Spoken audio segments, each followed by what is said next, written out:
Muy buen día para todos. Les habla el padre Julián Andrés Flores Aramillo, formador del Seminario de Profesionales.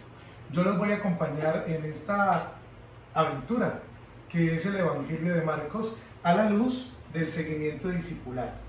La idea es que a través de todo este compendio de videos podamos alcanzar a conocer y tener un acercamiento mucho más profundo a lo que es el Evangelio de Marcos y a cómo el Evangelio de Marcos nos ayuda en nuestro camino de discipulado, pues a configurarnos con eso que el Señor nos propone en su palabra. Bien, entonces arranquemos. Hoy vamos a empezar haciendo la introducción al Evangelio de Marcos. Importante que cada uno de ustedes en su casa, en sus Biblias, normalmente al iniciar el Nuevo Testamento, hay normalmente en las Biblias una parte donde las personas que han hecho la traducción y que han hecho el compendio de esa traducción de su Biblia, pues tienen como un acercamiento a cada uno de los libros, sobre todo los evangelios, que es lo que va a comenzar. Entonces, ustedes, la idea es que al iniciar cada uno de nuestros encuentros, pues tengan en sus casas, a mano, tengan la Biblia, para que logren confrontar algunos textos que de pronto vayamos mirando o que de pronto ustedes vayan analizando progresivamente cada uno de estos elementos. Entonces, como les dije, hoy vamos a mirar en la introducción en este camino que es seguir a Jesús hasta la cruz. Hoy vamos a ver en este módulo 3 eso, esta introducción que nos mete en la vida, en la teología y en la propuesta que nos hace San Marcos en su Evangelio. Entonces empezamos con las generalidades del Evangelio de Marcos. Recordemos una cosa, hay algo que hay que tener en cuenta cuando estudiamos cada uno de los evangelios y de los libros de la Biblia. ¿En qué consiste? Cada uno de los evangelios no es una biografía de Jesús. A veces en medio de nuestro desconocimiento creemos que cada uno de los libros de la Biblia, en especial los evangelios que hablan sobre la vida de Jesús, son como una biografía de su vida. Y los evangelios no son una biografía, los evangelios son una experiencia de fe de cada uno de los autores que escriben cada evangelio. ¿Qué diferencia hay? Pues que cada uno tiene un destinatario, es decir, a quien le escribe, ya luego lo vamos a ver, tiene también una intención. La intencionalidad de cada autor es propia, porque es como cuando, más adelante se los explicaré de nuevo, es como cuando tú vas a un paseo y, por ejemplo, vamos al Parque La Caña y vamos 4 personas, las mismas 4 personas al Parque La Caña a disfrutar de ese paseo. Resulta que luego alguien nos coloca a escribir sobre el paseo y yo, Julián, hago un escrito sobre la experiencia del paseo, pero yo resalto los toboganes porque me encantan los toboganes. Entonces todo va a estar girando, mi relato escrito va a estar girando en torno a los toboganes.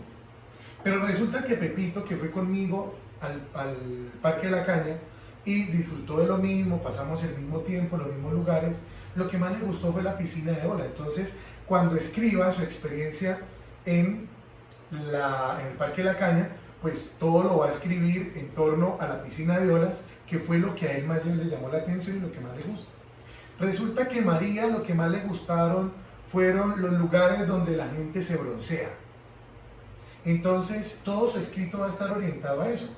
Entonces así mismo pasa con los evangelios.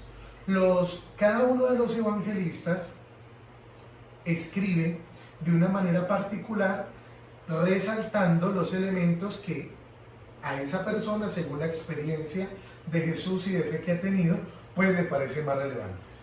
Entonces, por eso es que podemos decir que hay algo que llamamos los evangelios sinópticos. En la palabra sinóptico se divide en dos la palabra, es una palabra griega, significa junto en griego, y óptico, de ahí viene la palabra oftalmología, o nervio óptico, significa mirada. Entonces, sinóptico significa que el evangelio de Mateo, Marcos y Lucas los podemos colocar en paralelo y nos vamos a dar cuenta que muchas veces un relato que hay en Mateo también hay algo parecido en Marcos, o a veces hay algo parecido en Lucas, o a veces hay algo parecido en los tres, pero es por eso, porque de alguna manera, por ejemplo, Lucas y Mateo toman de este primer libro, que es Marcos, por ejemplo. Entonces, Marcos está dentro de los evangelios sinópticos, es decir, en esos tres evangelios, Mateo, Marcos y Lucas, que se pueden colocar en paralelo y que tenemos algunos elementos que son comunes. Bien, el evangelio de Juan tiene otra orientación y digamos que es el más teológico de los cuatro y es el más profundo de los cuatro. Entonces, tiene una mirada muy diferente a la de los otros tres. Estos tres se parecen mucho, aunque cada uno detalla cosas diferentes. Entonces, en la generalidad logramos encontrar primero eso. Lo otro es que es importante que pues sepamos que está compuesto por 16 capítulos y está escrito entre el año 60 y 70. Cada uno de los evangelios no fue escrito mientras pasaban las cosas. ¿Qué pasó? Pues que el objetivo del evangelio del evangelista Marcos es la materialización de la tradición oral. Los apóstoles no tenían pues la preparación y los estudios para saber escribir. Escribir en el tiempo de Jesús no era tan común como lo es hoy en nuestro tiempo. Solamente las personas doctas, adineradas, con cierta educación podían pues acceder a la escritura, por ejemplo. Entonces, ¿qué pasó en los primeros siglos? La tradición fue oral. Los discípulos de los discípulos de los discípulos de los apóstoles se fueron pasando estas historias de la vida de Jesús, momentos de Jesús que a ellos les parecieron relevantes. Entonces es como cuando A le cuenta a B, B le cuenta a C. Pero a medida que pasa el tiempo, ¿qué pasa? Se van perdiendo detalles. Entonces hay un momento donde el evangelista Marcos materializa, es decir, escribe todo lo que ha recibido por vía oral, porque como no había nada escrito se iban perdiendo muchos elementos propios de la enseñanza y de la vida de Jesús. Entonces Marcos es el primero, ya luego lo vamos a ver, es el primero de todos los evangelios. Bien, por eso podemos captar que es importante saber que tiene 16 capítulos, porque es el más corto de los cuatro. Entonces, es escrito entre los años 60 y 70, más o menos, coloquémoslo en el 65, antes de la destrucción del templo de Jerusalén. ¿Y cuál es el objetivo? El objetivo es reconocer el actuar de Dios por medio de Jesús. Eso es muy importante para el evangelio. El evangelista quiere colocar de relevancia la manera como Dios actúa en cada uno de los hechos, de los milagros, de las palabras, de las enseñanzas de Jesús. Ahora, hay un elemento constante en el Evangelio de Marcos. Ese elemento constante es lo que llamamos en el estudio exegético el concepto de secreto mesiánico. Cuando hablamos de exégesis, hablamos del estudio, de la ciencia que estudia pormenorizadamente la Biblia. ¿Bien? Entonces, este concepto de secreto mesiánico, luego lo vamos a ahondar, es muy generalizado y aparece muy marcado en la escritura de este evangelio. ¿Qué nos muestra entonces? ¿Qué nos quiere mostrar el evangelio de Marcos? Podríamos decir que hay dos elementos que confluyen en uno solo. Esos dos elementos que confluyen en uno solo es que el evangelio en el evangelio se cuentan las historias, es decir, los hechos que Jesús fue realizando a través de su caminar hacia la cruz, hacia la muerte y resurrección. Pero también hay una interpretación a la luz de la salvación y de su ser de Hijo de Dios. No solamente cuenta las cosas que Jesús hizo, no solamente cuenta las cosas que Jesús dijo, sino que además de eso también cuenta pues cómo en eso que Él va haciendo se va desvelando su configuración, se va desvelando su rostro de Hijo de Dios vivo y de Mesías. ¿Por qué pasa esto? Pasa esto por un elemento fundamental, y es que al ser el más primitivo de los evangelios, es decir, el primero, pues Marcos quiere resaltar al Jesús histórico. Cuando hablamos de Jesús histórico nos referimos a la figura de Jesús en cuanto que fue real, no es un invento de la iglesia, no es un invento de la fe, no es un invento de la doctrina católica, no. Jesús es un personaje histórico, es un hombre que fue real en nuestra historia. No es un invento, no es un ideal, no es un mito, sino que es real. Los libros históricos alrededor de la historia de todo el mundo, pues relata que Jesús no es un invento. Entonces, Marcos quiere resaltar esos hechos para engrandecer la figura de Jesús que está en la historia. Ahora,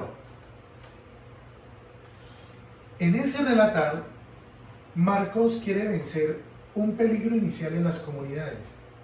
Cuando se empezaron a conformar las comunidades después de la muerte y resurrección de Jesús, ya luego de los hechos, cuando vienen las primeras comunidades, luego de la venida de Pentecostés, pues nos vamos dando cuenta de que las comunidades pues son comunidades muy jóvenes, son comunidades que apenas están naciendo, que apenas están configurándose, la iglesia apenas se está formando y pues como todo lo que se empieza a formar pues tiene peligros.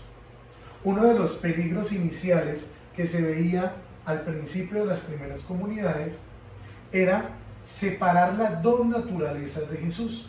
Es lo que en la teología llamamos unidad hipostática, la unión hipostática.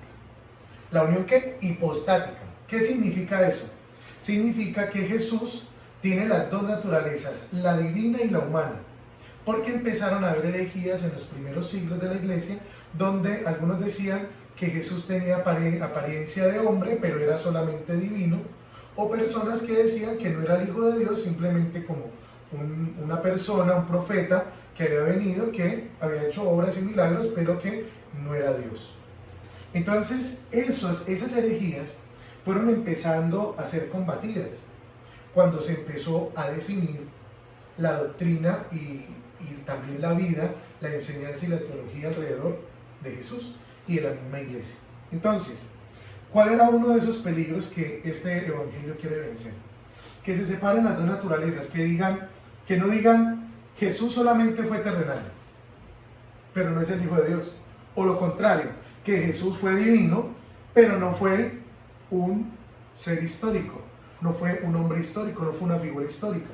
Entonces, lo que quiere unir y lo que quiere vencer el evangelista Marcos es eso, y quiere resaltar la figura de Jesús histórico en el cual se revela el rostro de Dios.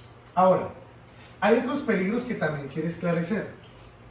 Un peligro muy importante era especialmente que se concibiera a Jesús como un dios griego y romano. Recordemos los dioses griegos con el tema del Olimpo, Poseidón, Atena, Zeus, Hades, esos dioses que estaban allá arriba en la concepción griega y que en ocasiones tenían momentos en los que venían a la tierra a mezclarse entre los hombres y tenían, por ejemplo, semidioses. Bien, pero resulta, como Hércules, por ejemplo, entonces este evangelio de Marcos lo que quiere hacer en este momento es atacar esos dioses, esas concepciones griegas y romanas que no dejaban que se reconociera a Jesús como Dios, como Hijo de Dios. Entonces, ¿cuál era uno de los peligros? Pues que consideramos a Jesús como uno más, como un Dios más ahí entre tantos, de manera que se olvidara el amor de Dios y que se avanzara la concepción de que Dios se manifestaba en la historia. Entonces, esto era muy peligroso en las primeras comunidades, que fuera simplemente colocado como un mito, como algo ideal, pero que no fuera algo real.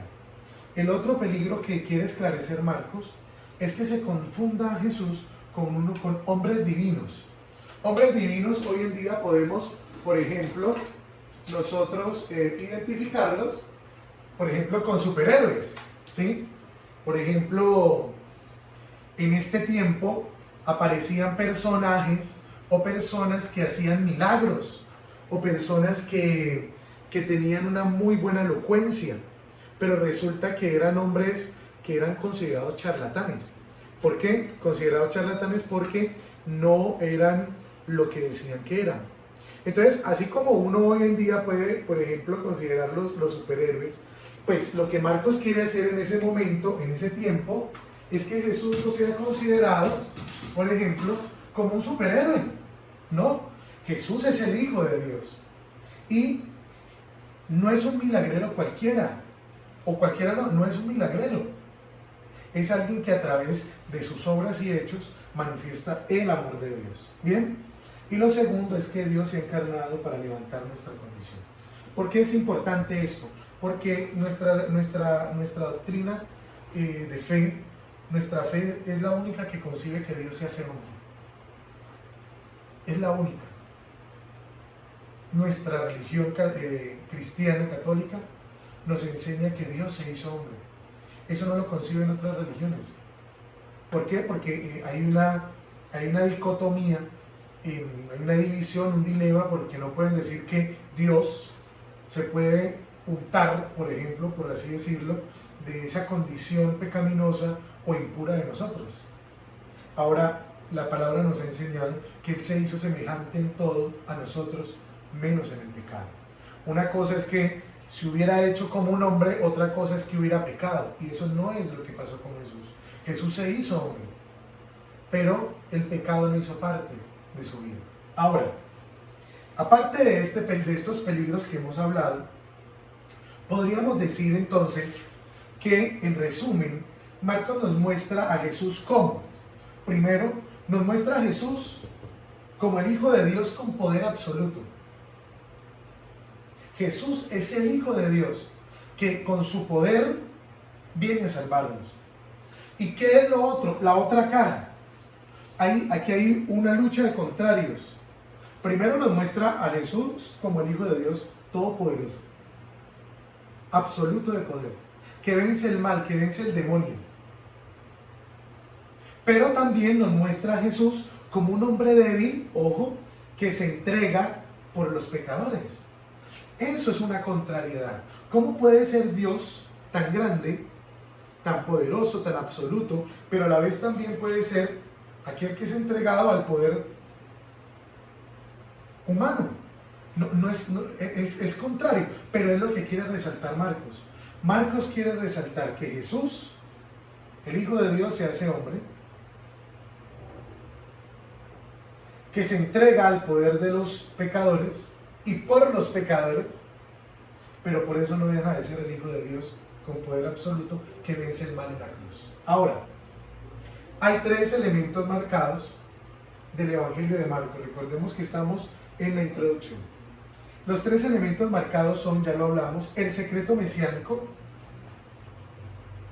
Segundo, el enfrentamiento de Jesús con el poder de los demonios. Vamos a ver que el Evangelio de Marcos nos presenta ese enfrentamiento constante con el poder del mal.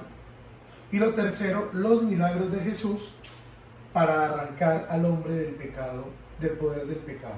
Cómo Jesús, por medio de sus hechos, enseñanzas, por medio de sus milagros, saca al hombre del poder de las tinieblas. Eso es lo que quiere resaltar Marcos. Quiere resaltar la figura histórica de Jesús como hombre, en el cual empieza a acontecer el rostro de Dios. ¿Y por qué esto es importante? ¿Qué es el secreto mesiánico? Para que vamos entrando como en ese concepto. El secreto mesiánico es que Jesús va obrando, pero le pide, cuando obra, a las personas con las que lo hace, le pide que mantengan el silencio. Entonces, sana, por ejemplo, un leproso, pero le dice, no le digas nada a nadie. Ve donde el sacerdote, pero no le cuentes a nadie. Eso es lo que normalmente aparece en Marcos, el secreto mesiánico, es decir, que no se ande divulgando que Él es el Hijo de Dios. Y uno dirá, ¿por qué esto es tan importante? Luego lo vamos a ver. Pero el secreto mesiánico es que no se diga desde ya, desde los primeros milagros, desde el inicio del ministerio de Jesús, verdaderamente que es el Hijo de Dios. No se debe andar divulgando. ¿Por qué? Porque es importante que la gente vaya haciendo con Él un camino, incluidos sobre todo los discípulos, para que lo reconozcan verdaderamente como es. y no lo reconozcan como un milagrero charlatán cualquiera que iba haciendo milagros por ahí. Entonces, por eso es importante el secreto mesiánico y es lo que trabaja especialmente el Evangelio de Marcos. Por último, cerramos este capítulo, esta primera introducción, con esta pregunta. ¿Cuáles crees que son los mayores peligros que enfrenta el mensaje de Jesús hoy? Hablamos de varios peligros, ¿no? De hablar de Jesús como Dios, pero no como un ser histórico, o lo contrario, hablar como un ser histórico, pero no reconocer su condición de hijo de Dios. Hoy en día encontramos incluso en nuestra iglesia, en algunos movimientos, una muy fuerte corriente en donde de alguna manera queremos alcanzar la divinidad, de alguna manera desperdiciando o obviando nuestra condición humana, por ejemplo. Eso es como en especial cuando por medio de prácticas religiosas muy rigurosas se cree que se va a alcanzar la perfección espiritual, y resulta que ahí lo que estamos diciendo es que pues la gracia no es efectiva como debe serlo. Entonces hoy en día hay peligros como ese, peligros donde creemos que solamente con nuestro ejercicio de voluntad por medio de nuestras prácticas religiosas pues vamos a alcanzar la perfección y la gracia y la bendición de Dios, y resulta que una parte la hace nuestra voluntad, pero sobre todo es gracia. Porque, como diría San Pablo, no soy yo el que vive, sino Cristo el que vive en mí. Hoy en día, pues, preguntamos también esto, para que tú te hagas en tu casa esta pregunta. ¿Cuáles crees que son los mayores peligros que enfrenta el mensaje de Jesús hoy? Ojalá que podamos trabajar esta pregunta en nuestras casas, en nuestros hogares, y así podamos seguir conociendo un poco más de Marcos. Que el Señor los bendiga a todos.